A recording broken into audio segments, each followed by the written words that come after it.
comes.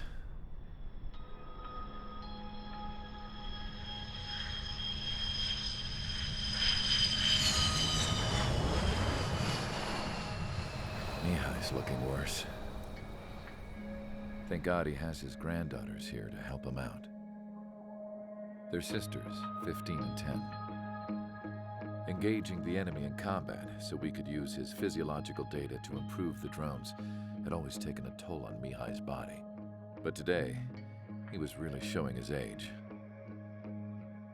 The drones we based on his data were being taken down at a faster rate now compared to when the war began. When Mihai found that out, he insisted on flying to the front lines to see it for himself.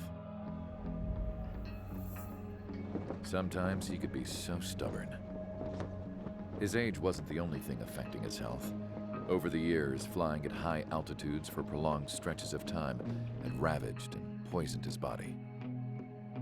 But he was a man of grit.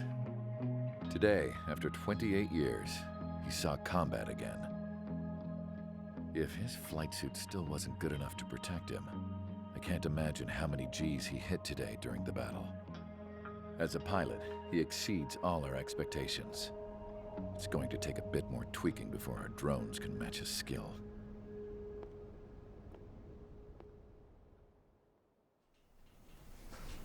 How penal is this penal unit, you ask? This place is a shithole. If you took the stink of all the corruption in the world, then corralled it all in one place, that would give you a pretty good idea of what the air smells like around here.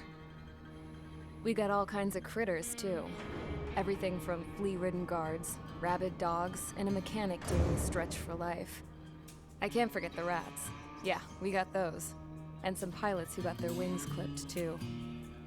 One's a great pilot, but a lousy thief. One's a gambler with no luck. And one's an anarchist with no balls.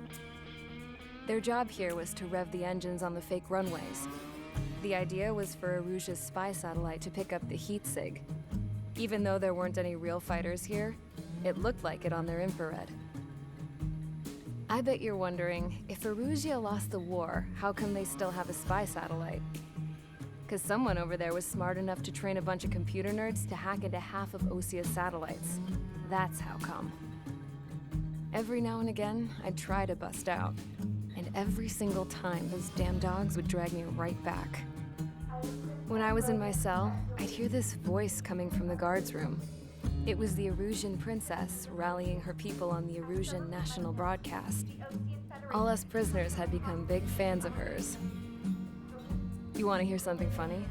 The guards were big fans too. I swear to God, every time she was on the air, they'd turn up the volume on the radio and sit there listening. I could see how someone like her could win the hearts and minds of soldiers and workers alike. When the princess said something, you could tell she meant every word. Lately, she'd been having more fun with her speeches, and that made her seem even more charming. You could say her charm was like a virus. Whenever she'd point out stuff that was wrong with Osia, the prisoners in here went nuts. Hell, if anyone knew how messed up Osia was, it was the prisoners. They'd shout, "Burn Osia down." No way am I just gonna sit here and rot away in this hellhole. Dark blue. Instead of building fake-ass planes to trick Erusia, I'm gonna build one that'll really take off. You can count on that.